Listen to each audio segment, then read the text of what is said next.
अरबीमध्ये एक म्हण आहे, speech is silver and silence is gold.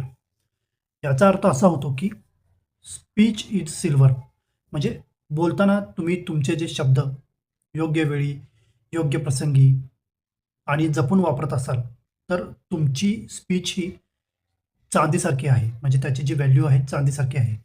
आपले जे शब्द आहेत ते आपण जपून वापरले पाहिजे आणि मोजकेच बोललं पाहिजे, असं त्या म्हणीचा अर्थ होतो. म्हणजे स्पीच इज सिल्वर.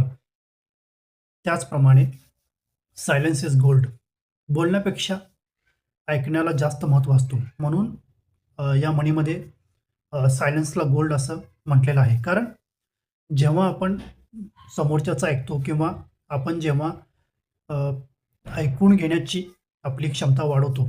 ऐकून घेणे म्हणजे ऐकण्याची सवय जेव्हा आपल्याला लागते, तेव्हा आपल्या नॉलेजमध्ये भर वाढते आणि समोरचा व्यक्ती काय बोलतो हे आपल्याला स्पष्ट कळतं.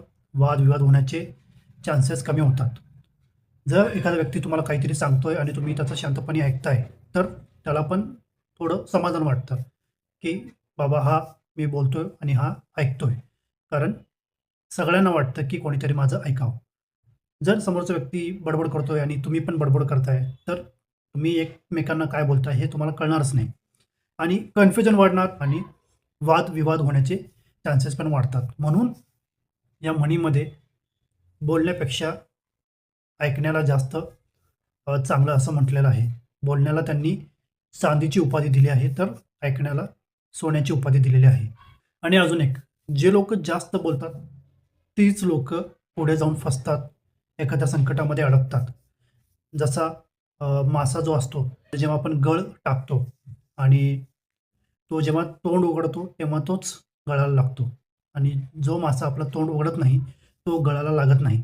म्हणजे जो जास्त बोलतो ना, त्याचं जास्त नुकसान होतं.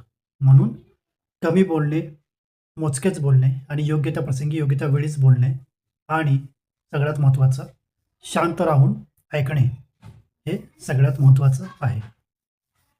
धन्यवाद.